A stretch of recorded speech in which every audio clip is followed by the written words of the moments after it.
obsessed with the original Gran Hotel. It was amazing, and it was on for a very long time, many episodes, and it was because of my husband I got addicted to it, and I said, I want to do this show in English.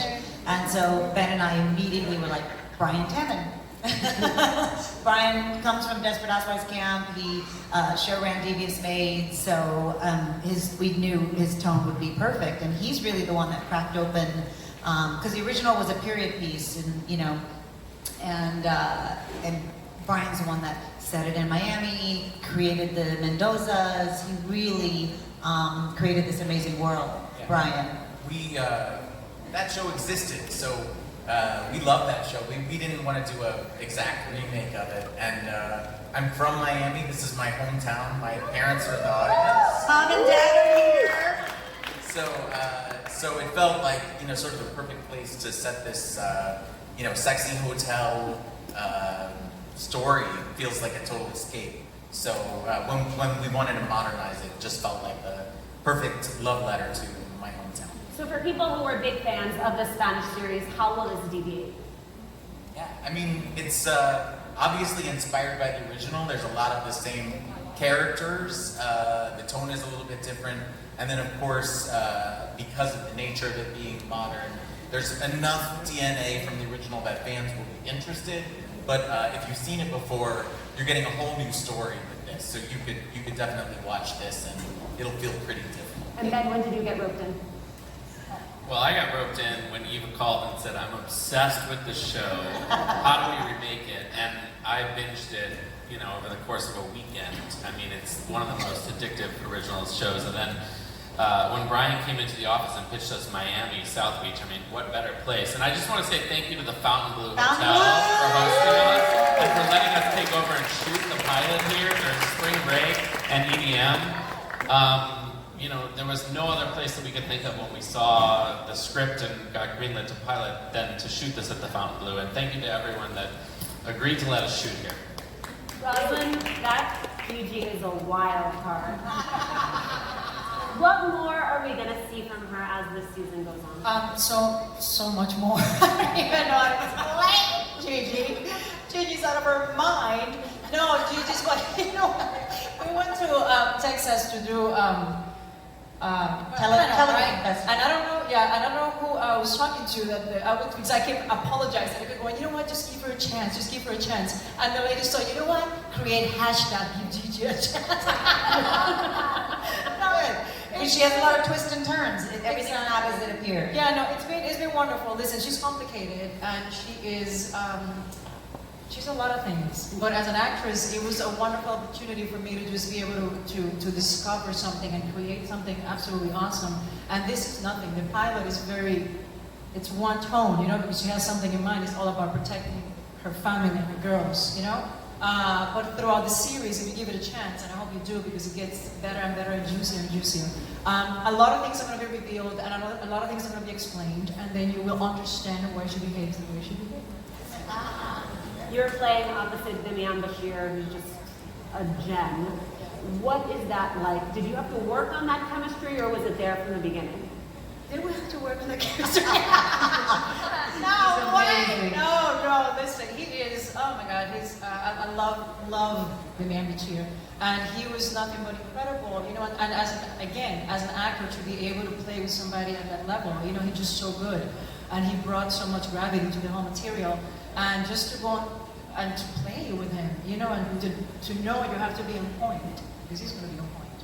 And it was awesome. And yeah, he's lovely. Demian in real life is just charismatic and he's funny. Awesome, yeah. He's really funny. He loves singing songs all the time. He loves singing. His own original songs. Like what? Anything. But when Brian was saying how there's original characters from the original show, and then there are some newer characters. Damien's mom was a huge fan of Gran Hotel from Spain, and she's like, are you Angela? Are you Belén? Like, who are you? And his character does not exist in the original. So he had to tell his mom, no, I don't exist in the original. It was a very, very funny thing that he really had to create this character from scratch. His role had no reference point. So Denise and Lincoln, our readers at Elite Daily are going to be very invested in this relationship. So without giving anything away, what can you tell us about how it progresses? Well, they're from two different walks of life. She's obviously in the penthouse and he's below the hotel. So that's already complicating things, but it's kind of a case of forbidden love, and I think they both have different priorities. She obviously wants to... Yeah, well, so Alicia, when we meet her, she's, just graduated from business school and really just sort of set on proving to her family that she's, is ready to take over the hotel and sort of implement all of her new knowledge. And then Danny comes along and kind of messes things up a little bit. Sorry about that. So I think mostly we see her evolve from this sort of by the book, safe character to somebody who I think, she's capable of a lot more than people think she's capable of. Yeah, and Danny, as you saw at the end, obviously comes here for different reasons than he originally says. But he was not expecting this one to come into the picture, so it complicates things, and he kind of has to choose his priorities between finding out what happened to his sister and what's happening in his chest. I feel like you know what happens and you can hardly contain yourself. No, well, we're obviously going to tell a love story there, and during the pilot, when ABC is deciding, oh, thank you, that's better.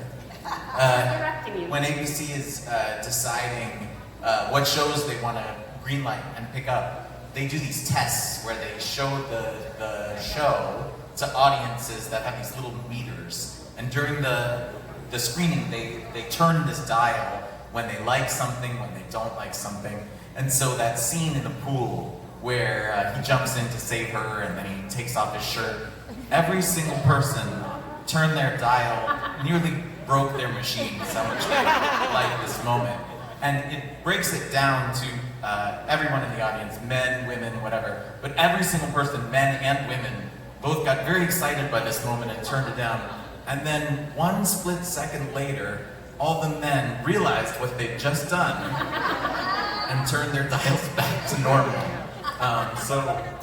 The romance is definitely everybody's favorite part of the show, and will continue to be throughout the series.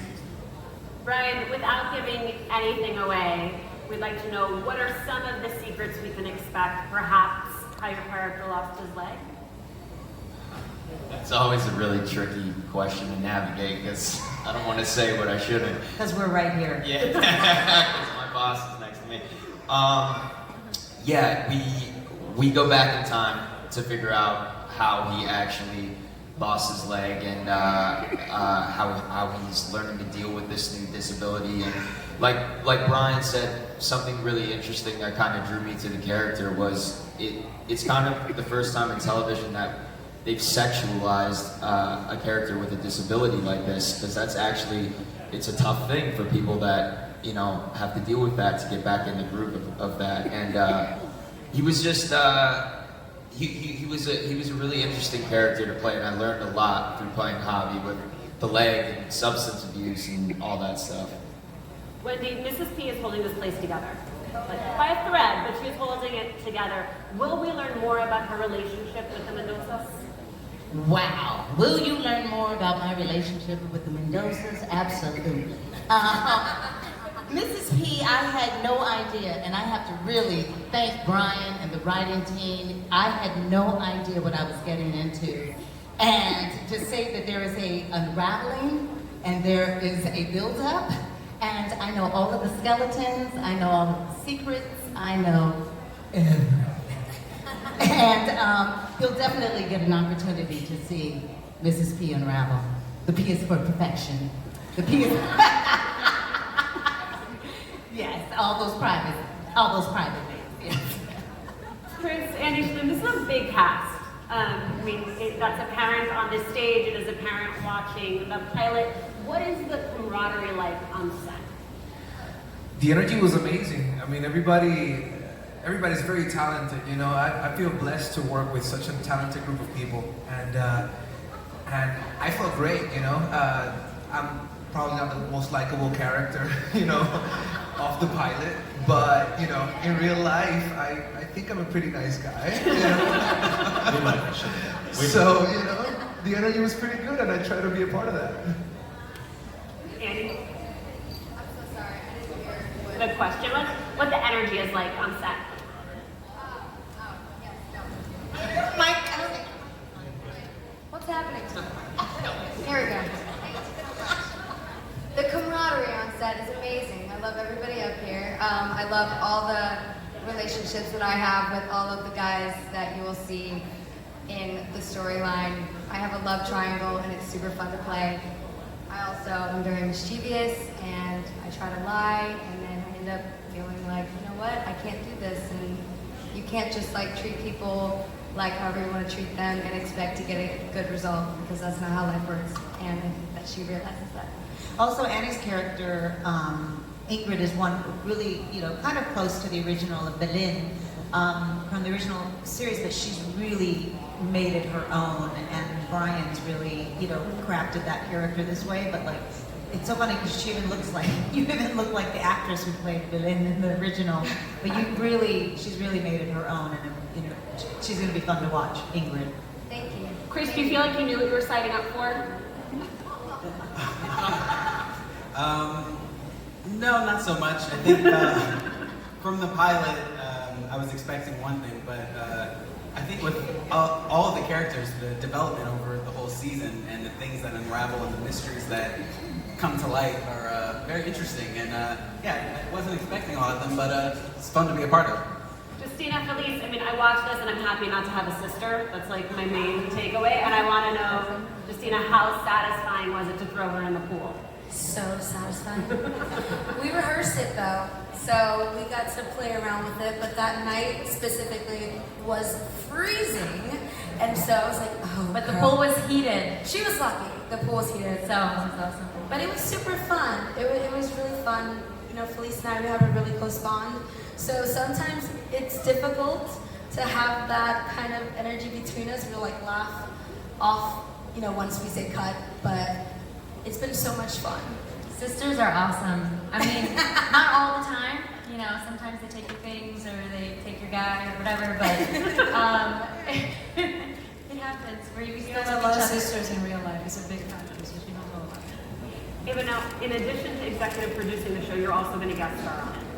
Oh God, I forgot. I'm in the show. Keeps forgetting. I play Beatriz, is my name. Yeah.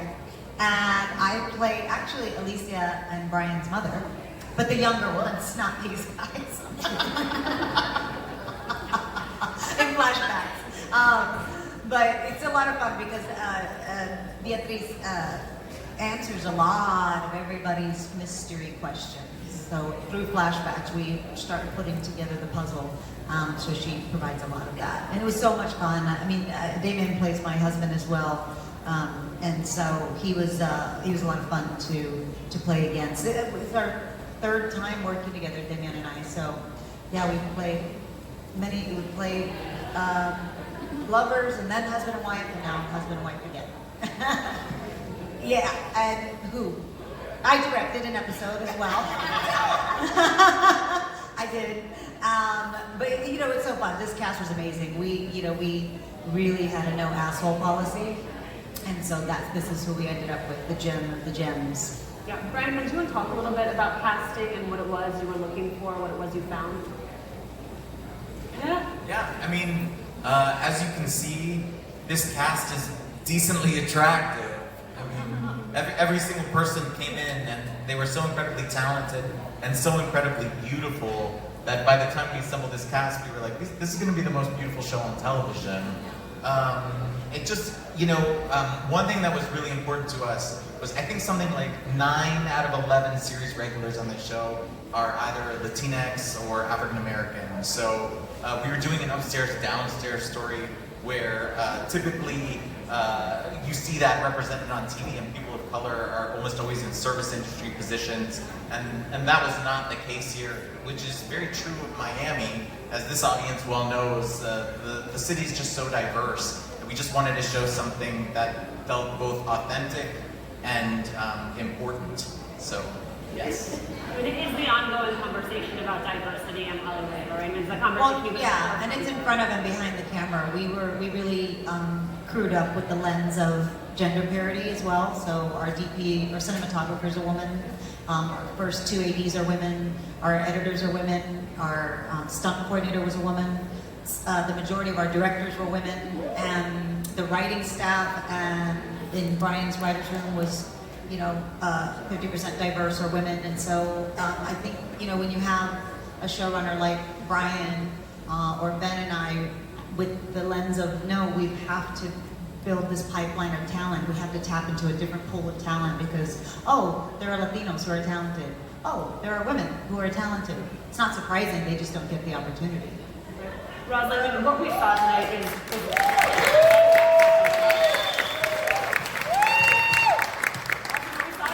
pilot, and pilots have to hit a lot of data points and introduce us to a lot of characters, and then after that, shows sort of hit their groove. What do you think it is about Gran Hotel that will keep viewers coming back week after week after week? Lincoln's abs. The man of the show? The man. Right after the Bachelorette, that's what they're doing. No, listen, it's highly entertaining. It's a great show for summer. It's going to be 13 episodes that are jam-packed with everything. It's provocative, it's intelligent, the way it's written, it's great acting, and it's like a labyrinth of all these different storylines intertwining. So if you just want to have a laugh and just sit down and have an hour of just pure entertainment where the next day you're going to call your girlfriend and say, oh my God. That's what we're aiming for, So I think this is the solution for your summer problems. I mean, what Roselyn just said then is the magic of a show, right? That after you watch it, you pick up the phone and you want to talk about it with someone. How do you create that stickiness week after week? That's a good question. I mean, the show is full of twists and turns, and it reminds me of the TGIT, sorry. What Happens Now that ABC is so known for. It harks back to all the addictive shows like Revenge and Desperate Housewives, which obviously EVA was involved in.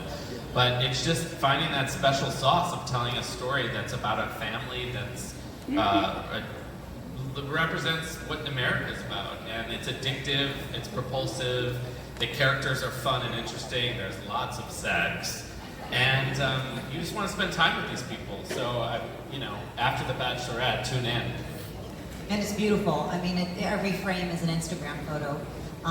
The set designed by Steve Scalad, and the production design was just. Brian wanted it to feel like, live a little, you're on vacation, and so it really does. It's true escapism. Right, and I have to say, as someone who lives in Miami, you really did capture Miami, right? Which can be very challenging to do. So how do you do that? How do you maintain that authenticity without it feeling like, all right, well, they really shot this in Atlanta? Yeah, we built, so you probably recognized all those locations from the Fontainebleau Hotel. And then we built on a sound stage this exact hotel. It's like 4 floors of the hotel. The lobby, the guest hallways, the guest rooms. It's incredible. You're really similar. Build. So the place seems authentic. And then, of course, like the writer's room, myself, a number of the other writers are from Miami. And the cast is peppered with people who have Miami connections. And Jen Carlos, who I think is going to perform later, is a big Miami musician who played El Rey in the show. He continues as a character on the show. So there's all these little details. We were coming up with that character and like that sort of pit bull thing that only exists in Miami, that sort of local hometown giant celebrity that's so specific to this place. And we just threw details like that. He's Mr. Worldwide now. So. No, but Jen's Mr. Hialeah. Yeah. Right, Jen? Where is Jen? I think he's so He wrote 2 original Jen's songs. hometown boy as well. And yeah, he did a lot of original songs that you will hear in the show as well. We're going to hear some tonight. I'll get to that in 1 second. But